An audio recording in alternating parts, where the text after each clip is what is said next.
We unpack. We unpack.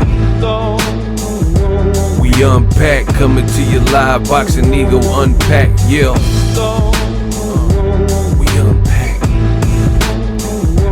We unpack. We unpack. Coming to you live. Boxing trainer Kenny Porter is picking Errol Spence over Terence Crawford if they fight. That's what I want to talk about in this video. What up, fight world? It's your boy Ego, and I'm back with some more boxing. Yeah, I'm back. 2023 is going to be a marvelous year. Stay tuned, subscribe. I've been working. Now, Kenny Porter was asked, there was an interview on Fight Hub TV. He was asked about a potential fight between two fighters he's very familiar with. More on that later in this video.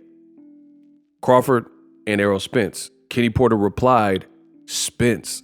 He's picking Errol Spence to win if Errol Spence and Terence Crawford were to line it up and fight. He says, quote, Errol Spence is the bigger guy on fight night. Without getting into any details beyond that, his style is one that will lead him to the victory.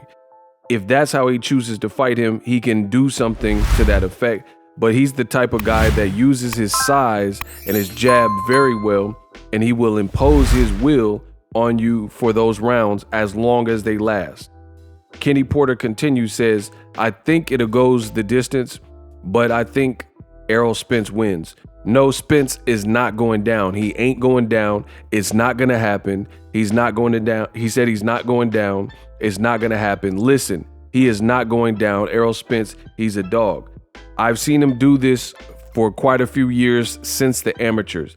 He has the ability to win that fight against Terence Crawford and also just about anybody else that comes along as well, as long as he wants to do it, end quote. Now, I think Kenny Porter gave his honest opinion.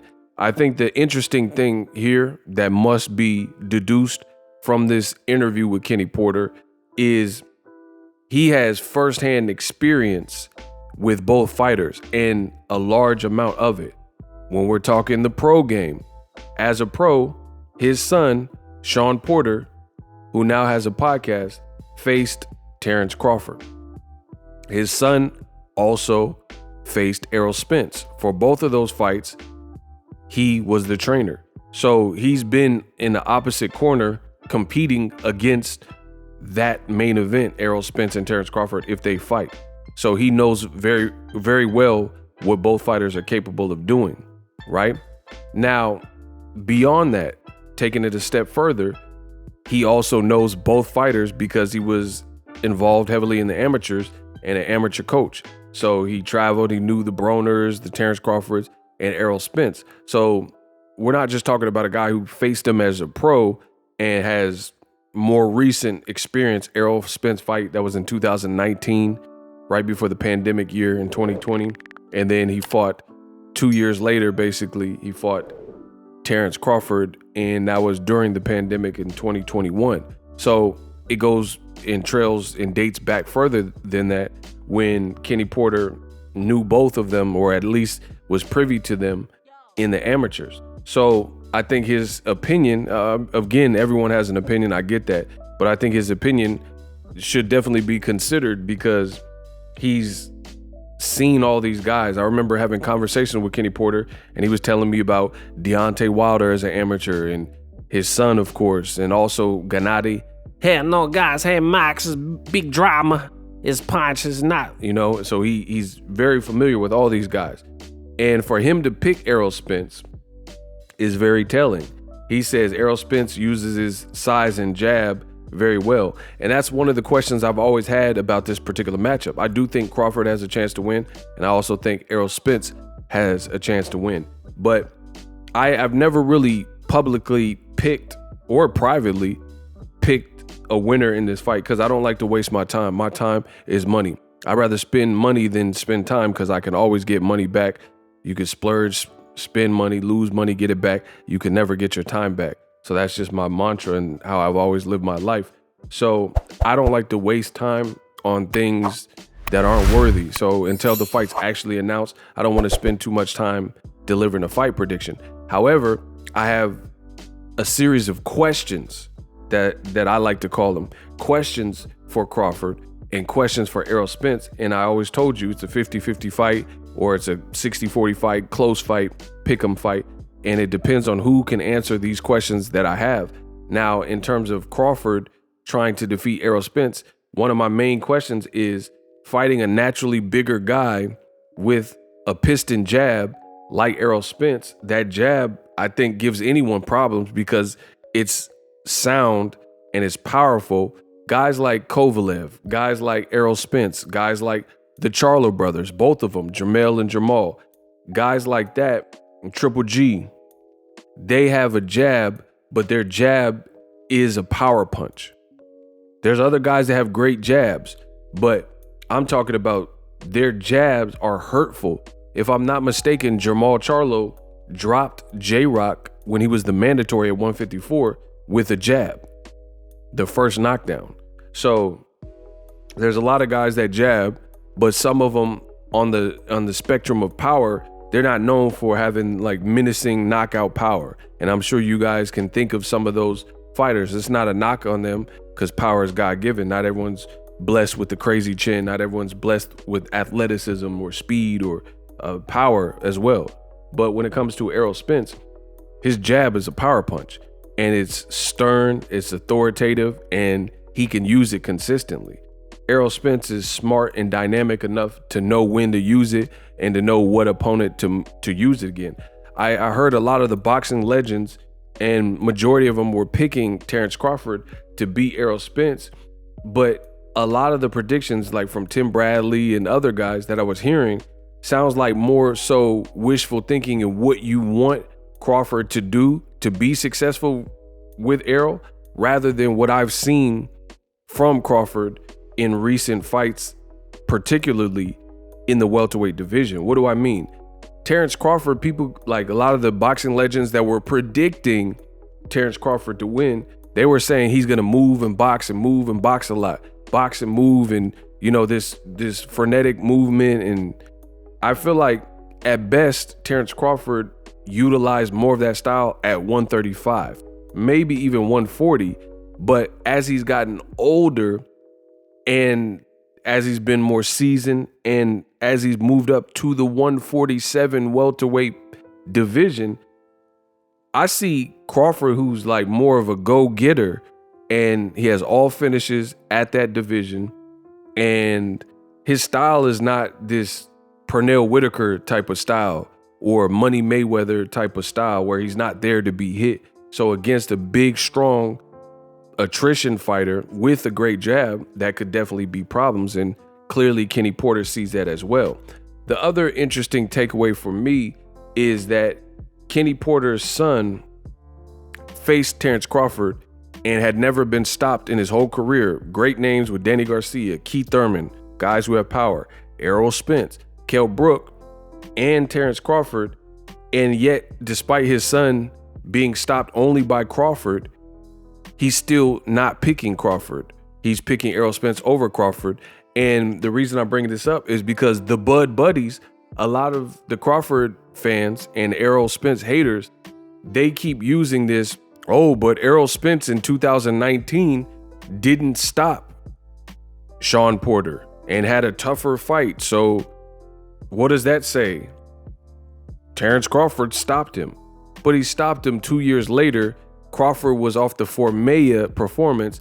I call him Podcast Porter because he was entering that world of doing podcasts in the pandemic, also on Ring City, also on PBC, and doing PBC shows and commentary for them and Triller. So it's unfair to, first of all, triangle theories don't work. But to me, it's definitely unfair to act as if this is the same version of a fighter when circumstances change. Like, that's like me acting like Bobby Brown putting out an album right now is the same as Bobby Brown putting out an album in 1990, 1991, the My Prerogative days. You know, you can't just pretend that nothing has changed. Like the sound of music, the type of music that's out, or if we're talking about, let's say, the early 2000s when Chingy was out, the sound of music and a lot of the artists, the dynamics have changed. So if Chingy puts out an album, it's probably not going to hit the same way that it did when, he dropped the hits that he did drop. So why would I act oblivious to all of this stuff because it's Terrence Crawford? When I know when Errol Spence, I was at the Errol Spence fight, live there. It was a great fight. It was an amazing card, great show. I seen how vicious Sean Porter was looking, how well trained and trim he was. He didn't have a podcast. He wasn't doing those things at that. That was like a year before he had started that. He wasn't off a long layoff. He was off actually fighting Yordenis Ugas, which was a tough fight that definitely prepares you for an Errol Spence fight. That was a title fight, right? And he was in a unification. He was a champion. When Terrence Crawford fought him, he wasn't a champion. He was on a 400+ day layoff. They had this long negotiation, and he was at the tail end of his career. His own father, who picks Errol, also said that he wasn't listening and training and he wasn't doing his usual thing. Sean Porter confirmed that. He said, I wasn't giving my dad as much as he was asking from me, and I had arthritis in my hip, and the doctor said that I should retire soon. So it's a whole different mindset, and boxing is not like that. I think Sean Porter went in there with Crawford and decided to give it a go, but he told you he knew he was retiring, win, lose, or draw after that fight. He's going to try to cement his legacy with that. He came up on the short end of the stick and that. But the Crawford buddies, they keep bringing that up and saying, oh, but Errol Spence didn't stop him. That's like saying Floyd Mayweather didn't stop Carlos Baldomir, but Canelo Alvarez did. What does that have to do with anything? Canelo fought Baldomir when Baldomir was 40, 41 years old, and he was doing crimes against children and all this other stuff. You see what I'm saying? So it's like, these aren't one and the same. You can't. And then what happened when Floyd fought Canelo? You get what I'm saying? It don't matter. Baldomir got knocked out by Canelo, and if Floyd didn't knock out Baldomir, when Floyd fought Canelo, he spanked him. So these triangle theories never seem to work, but yet and still, some people still use them. Either way, Kenny Porter is picking Errol Spence. He's been in there against both fighters. He knows both fighters from the amateurs, but he sees something, and he's been very consistent from all the interviews I've seen regarding this fight. He also said in a recent interview that he would probably pick Ennis to beat Crawford, but Errol Spence is a tougher fight. So for whatever reason, even though one guy stopped his son and the other guy didn't, he's still tipping his hat to Errol Spence and leaning towards him if they were to fight. So hopefully we get to fight Errol Spence or Crawford. Let me know what you guys think. I'm the best in the business, and I'm out. Introducing Super Thanks. Right here on the official Boxingego YouTube. Super Thanks allows you, the viewers, to show a little bit of extra gratitude, which enables me as a full-time content creator to push out the content you need in the world of boxing. Underneath all the videos, you will see a heart with the $sign in it. You can enter any amount that you find suitable as a Super Thanks. A brand new interactive and colorful way to get your comments highlighted and noticed by not only myself, but other people on the YouTube platform. Super Thanks, a unique and cool way to show and applaud us full-time content creators. Hopefully you guys enjoy the content. Super Thanks. The future is now. The Hibernation 5s by Kenichi Bear. Hybrid gaming and lifestyle headphones. Out of the box, you can connect to any console or PC. Bluetooth ready with a low latency USB adapter, color RGB, and extreme bass mode. The Hibernation 5s adjust to you. Whether you need a gaming, travel, gym, or lifestyle headphones, the Hibernations got you covered. The new Hibernation 5s, link in the description. Customize the way you hear the world. Welcome to the nation. Are you tired of your YouTube videos not getting any views? Well, consider TubeBuddy. I've used TubeBuddy for years to scale up my YouTube channel. Now we're sitting over 200,000 subscribers. TubeBuddy is a browser extension that offers a ton of built-in productivity and time-saving services to take your channel to the next level. Use my link in the description to get started with TubeBuddy and level up your channel faster. We working.